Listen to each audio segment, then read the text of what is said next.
The case was unlike anything investigators had seen in years, not because someone had been convicted, but because two entirely different people had confessed to the same crime. Both told police they had killed the missing schoolteacher, Anna Hayes. Both swore they had buried her in the same basement. And both, strangely enough, seemed to believe they were telling the truth. When the verdicts came down, the courtroom was silent. 2 guilty pleas. 2 convictions. 1 body. And yet, the details from each confession contradicted the other so wildly that detectives wondered if either one of them had truly committed the murder at all.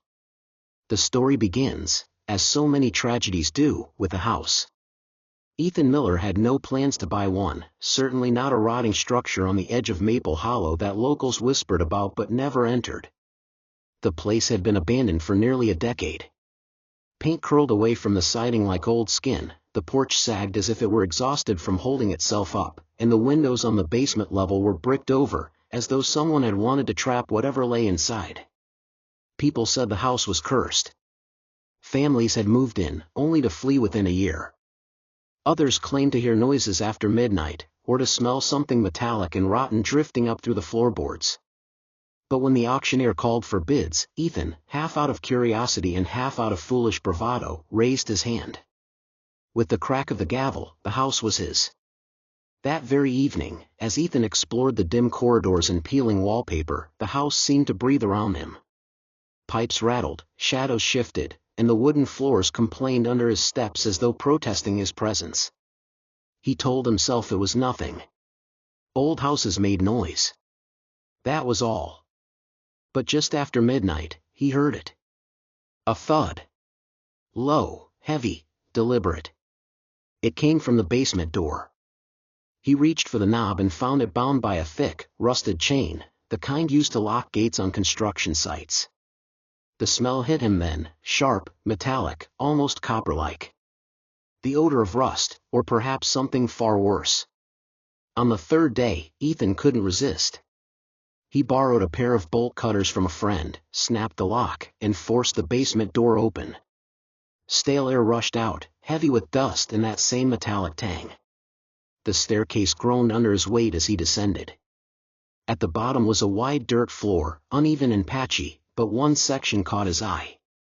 The soil there was softer, darker, as if it had been disturbed more recently.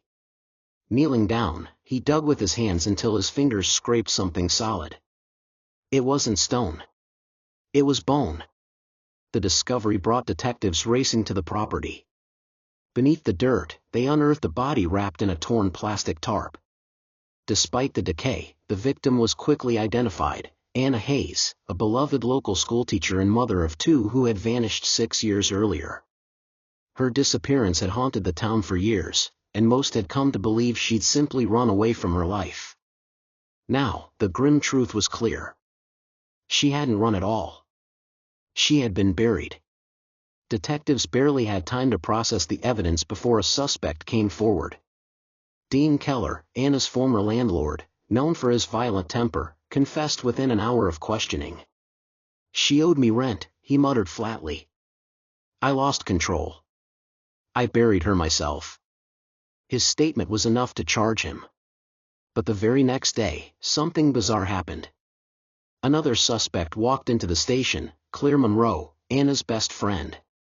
Tearful, shaking, she told detectives, "She came to me that night. She told me a secret I couldn't let her share. I killed her. I buried her."